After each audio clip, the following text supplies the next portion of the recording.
Hello everyone, आज हम इस वीडियो में डिस्कस करने वाले हैं 7 नवंबर के करंट अफेयर्स क्विज। चैनल पे आप लोग नए हैं तो चैनल को सब्सक्राइब कर लें, वीडियो अच्छी लगी तो वीडियो को लाइक कर दें। और अक्टूबर के करंट अफेयर्स क्विज का लिंक आपको डिस्क्रिप्शन बॉक्स में मिल जाएगा, वहाँ से जाके आप लोग प्रैक्टिस कर सकते हैं। जो हमारी पूरी मंथली सीरीज चली है और वीकली करंट अफेयर्स भी अक्टूबर के सारे अपलोड हो गए हैं चैनल पे, उसका लिंक भी आपको डिस्क्रिप्शन से मिल जाएगा। उन क्वेश्चन की प्रैक्टिस भी आप जाके कर सकते हैं। यहाँ पे आज हमारा फर्स्ट क्वेश्चन है, consider the following with reference to the types of the election system. तो स्टेटमेंट 1 की अगर हम बात करें, unlike the presidential system, the parliamentary system has a clear separation of power between the branches of the government. So यहाँ पे ये चीज़ जो लिखी है ये बिल्कुल अपोजिट लिखी है, प्रेसिडेंशियल सिस्टम के बारे में लिखी है। ये पार्लियामेंट्री सिस्टम में नहीं होता है, प्रेसिडेंशियल सिस्टम में होता है। अगर हम क्लियर सेपरेशन ऑफ पावर की बात करते हैं तो clear separation of power between executive, legislature and judiciary, तो ये हमें प्रेसिडेंशियल फॉर्म ऑफ गवर्नमेंट में देखने को मिलता है, ना कि पार्लियामेंट्री सिस्टम में। दैट्स वाई स्टेटमेंट 1 हमारे पास इनकरेक्ट है। सेकेंड स्टेटमेंट की अगर हम बात करें, unlike the presidential system, in the parliamentary system, executive derive its authority directly from the legislature. So यहाँ पे स्टेटमेंट 2 हमारी बिल्कुल करेक्ट है कि प्रेसिडेंशियल सिस्टम में ऐसा नहीं होता है। ठीक है, अभी मैंने आपको बताया कि executive, judiciary and legislature separation of power होती है, क्लियर सेपरेशन ऑफ पावर होती है प्रेसिडेंशियल सिस्टम में। बट पार्लियामेंट्री सिस्टम में जो एग्जीक्यूटिव डिराइव करता है अपनी पावर, अपनी अथॉरिटी, वो कहाँ से करता है? वो डायरेक्ट लेजिस्लेचर से करता है, डायरेक्ट पार्लियामेंट से करता है। सो यहाँ पे हमारी स्टेटमेंट 2 बिल्कुल करेक्ट है। जैसे हमारे प्राइम मिनिस्टर होते हैं, काउंसिल ऑफ मिनिस्टर्स होते हैं, सो ये हमारे लेजिस्लेचर का भी पार्ट होते हैं और ये हमारे एग्जीक्यूटिव हैं, ये हमारे एग्जीक्यूटिव हैं और ये हमारे लेजिस्लेचर का भी पार्ट है। सो यहाँ पे जो स्टेटमेंट 2 बिल्कुल करेक्ट है। थर्ड स्टेटमेंट की अगर हम बात करें, जैसे हमारे यहाँ prime minister and council of minister जो हैं ये पार्ट होते हैं लेजिस्लेचर का, कि लॉ मेकिंग में भी इनका योगदान रहता है और ये हमारे एग्जीक्यूटिव हेड भी होते हैं। प्रेसिडेंशियल सिस्टम में ऐसा नहीं होता है। यहाँ पे थर्ड स्टेटमेंट की अगर हम बात करें, unlike the parliamentary system, in the presidential system the president is the head of the state and the head of the government. So यहाँ पे स्टेटमेंट 3 बिल्कुल करेक्ट है। पार्लियामेंट्री सिस्टम में ऐसा नहीं होता है। पार्लियामेंट्री सिस्टम में प्रेसिडेंट जो होते हैं वो हेड ऑफ द स्टेट ज़रूर होते हैं but head of the government नहीं होते हैं। सो यहाँ पे यही चीज़ लिखी है, अनलाइक द पार्लियामेंट्री सिस्टम। यहाँ पे अनलाइक लिखा है, दैट्स वाई स्टेटमेंट हमारी बिल्कुल करेक्ट है कि पार्लियामेंट्री सिस्टम में ऐसा नहीं होता है। बस प्रेसिडेंशियल अगर हम बात करते हैं, प्रेसिडेंशियल फॉर्म ऑफ गवर्नमेंट की, सो प्रेसिडेंशियल सिस्टम में हमें प्रेसिडेंट जो होते हैं वहाँ हेड ऑफ द स्टेट भी होते हैं and head of the government भी होते हैं, जैसे कि यूएसए में है। इंडिया की अगर हम बात करते हैं तो इंडिया में हमारे जो हेड ऑफ द स्टेट हैं, हमारे हेड ऑफ द स्टेट कौन है? प्रेसिडेंट होते हैं।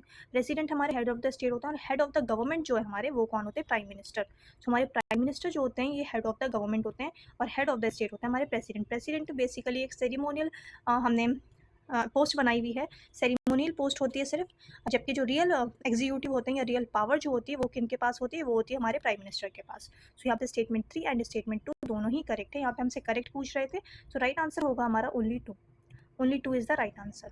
सो ऑप्शन नंबर बी हमारा यहाँ पे करेक्ट होगा। सेकंड स्टेटमेंट की अगर हम बात करें, which of the following statements are correct in respect of the straight of Hormuz. Strait of Hormuz की अगर हम बात करते हैं, स्ट्रेट ऑफ हॉर्मुज बेसिकली कहाँ लाई करता है? स्ट्रेट ऑफ हॉर्मुज ये हमारा Persian gulf and gulf of Oman के बीच में है, गल्फ ऑफ ओमान, और ये कनेक्ट करता है पर्शियन गल्फ को गल्फ ऑफ ओमान से एंड अरेबियन सी से।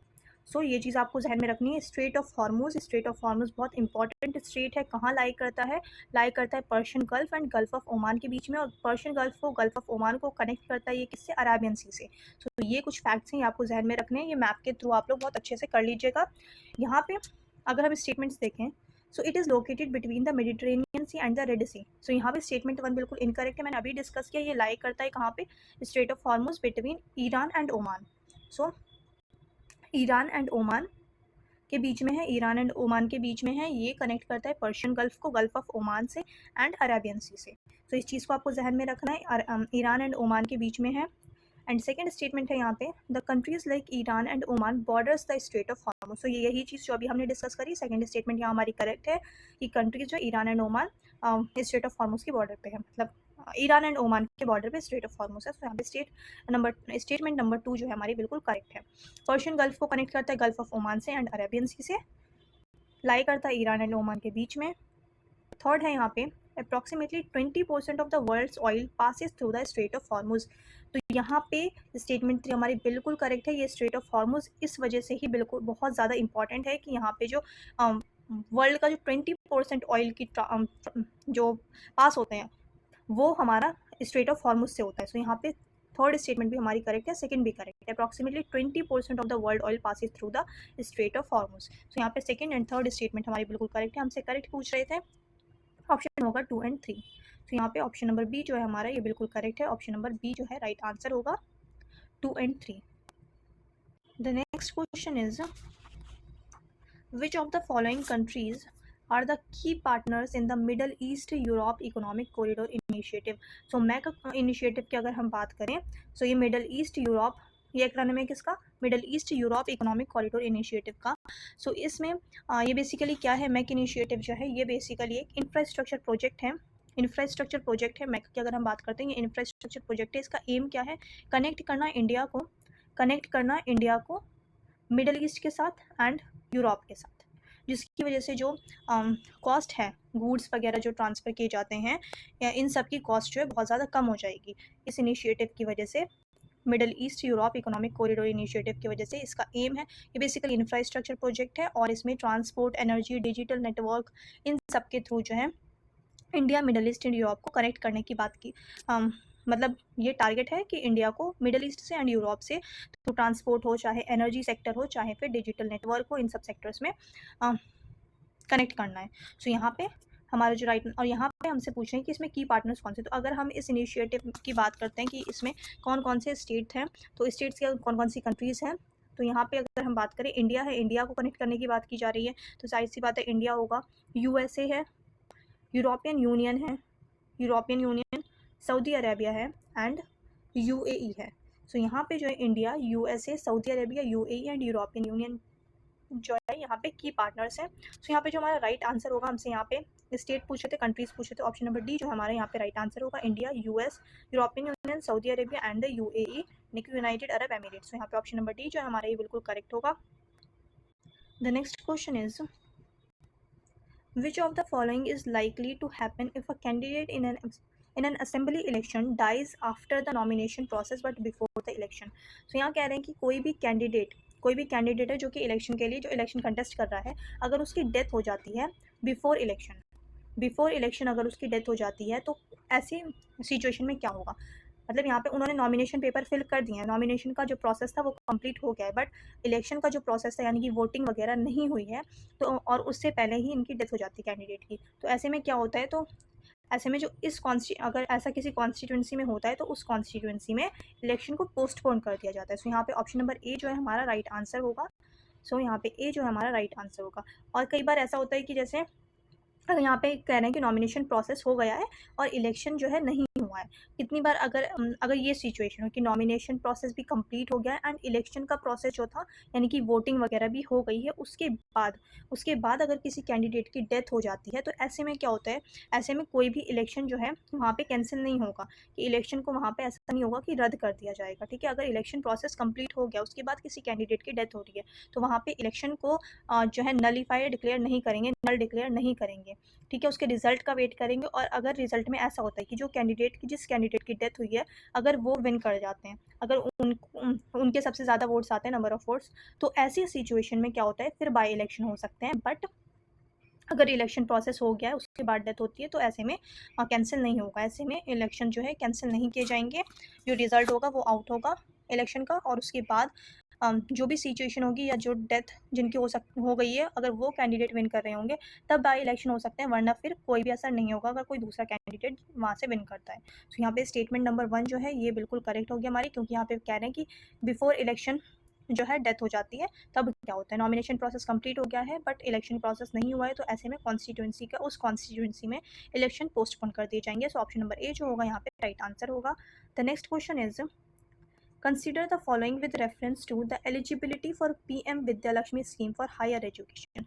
So PM Vidya Lakshmi scheme की अगर हम बात करें तो ये तो हमें क्वेश्चन से ही पता चल गया कि ये स्कीम जो है ये बेसिकली हायर एजुकेशन स्टूडेंट्स के लिए है। तो विद्या लक्ष्मी स्कीम जो है ये हायर एजुकेशन स्टूडेंट्स के लिए है। ये बेसिकली स्टूडेंट्स लोन ले सकते हैं, इस स्कीम के तहत जो है स्टूडेंट लोन ले सकते हैं। और कौन से स्टूडेंट्स को अलाउ है, ये government as well as private schools, government के लिए भी एंड प्राइवेट स्कूल्स, दोनों ही स्कूल्स के जो स्टूडेंट्स हैं वो एलिजिबल हैं इस स्कीम के अंडर। सो यहाँ पे गवर्नमेंट एंड प्राइवेट स्कूल्स दोनों होगा। और अगर हम बात करते हैं, अगर 7.5 लाख तक अगर लोन कोई स्टूडेंट ले रहा है तो उसमें गारंटर की ज़रूरत नहीं है, नो गारंटर, तो यहाँ पे गारंटर की ज़रूरत नहीं होगी। बट अगर 7.5 लाख से ज़्यादा लोन कोई स्टूडेंट ले रहा है तो इसमें गारंटर की ज़रूरत होगी। तो यहाँ पे जो है हम देख लेते हैं यहाँ पे क्या कह रहे हैं। हमारा फर्स्ट है स्टेटमेंट ओनली गवर्नमेंट स्कूल। तो अभी मैंने डिस्कस किया ये सिर्फ और सिर्फ गवर्नमेंट स्कूल्स के लिए नहीं है, यहाँ पे एलिजिबल है प्राइवेट एंड गवर्नमेंट दोनों ही स्कूल के स्टूडेंट्स। सेकंड अगर है all loans are collateral based. So सारे लोन्स जो यहाँ पे लिखा all loans, so all loans collateral based नहीं है। कोलेटरल बेस्ड कौन से लोन होंगे? जो 7.5 लाख से ज़्यादा होंगे। सो यहाँ पे स्टेटमेंट 2 जो है ये भी हमारी इनकरेक्ट है, 1 भी इनकरेक्ट है। थर्ड स्टेटमेंट की अगर हम बात करें guarantor free on some loans, so यहाँ पे स्टेटमेंट 3 जो है बिल्कुल करेक्ट है कि अभी मैंने आपके साथ डिस्कस किया कि 7.5 लाख से अगर कम लोन ले रहा है कोई भी स्टूडेंट इस स्कीम के तहत तो इसमें गारंटर की ज़रूरत नहीं है। बट अगर 7.5 लाख से अबव है तब गारंटर की ज़रूरत होगी। तो यहाँ पे सम लोन्स कह रहे हैं कि guarantor free on some loans, so that's why ये स्टेटमेंट हमारी बिल्कुल करेक्ट है। यहाँ पे हमसे करेक्ट पूछ रहे थे तो करेक्ट हमारा एक ही है, आंसर होगा ओनली वन जो होगा हमारा राइट आंसर होगा option number A. The next question is consider the following statements regarding national investigation agency. So national investigation agency जो एनेक्ट हुई थी ये बेसिकली ये एजेंसी कब कॉन्स्टिट्यूट की गई है? 2008 में। सो 2008 में कॉन्स्टिट्यूट किया गया था एनआईए को, नेशनल इन्वेस्टिगेशन एजेंसी को।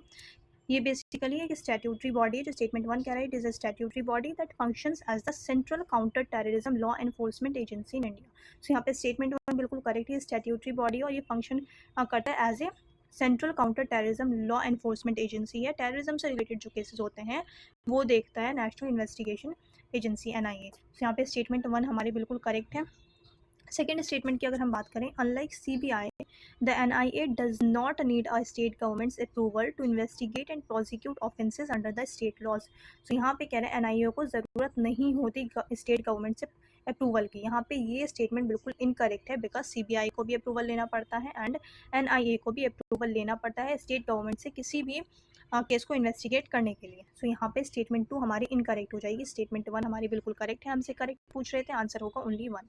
सो ओनली 1 जो है हमारे यहाँ पे राइट आंसर होगा, ऑप्शन नंबर ए जो है हमारे यहाँ पे करेक्ट है। नेक्स्ट क्वेश्चन की अगर हम बात करें consider the following statements regarding election symbols in India. अगर हम इलेक्शन सिंबल्स की बात करते हैं तो इलेक्शन सिंबल्स वगैरह कौन एलोकेट करता है? इलेक्शन सिंबल एलोकेट करता है इलेक्शन कमीशन ऑफ इंडिया। तो यहाँ पे स्टेटमेंट 1 है election commission of India allocates and regulates the election symbols to political parties and candidates. तो यहाँ पे स्टेटमेंट 1 बिल्कुल करेक्ट है, इलेक्शन कमीशन का काम होता है कि सिंबल एलोकेट करना, रेगुलेट करना।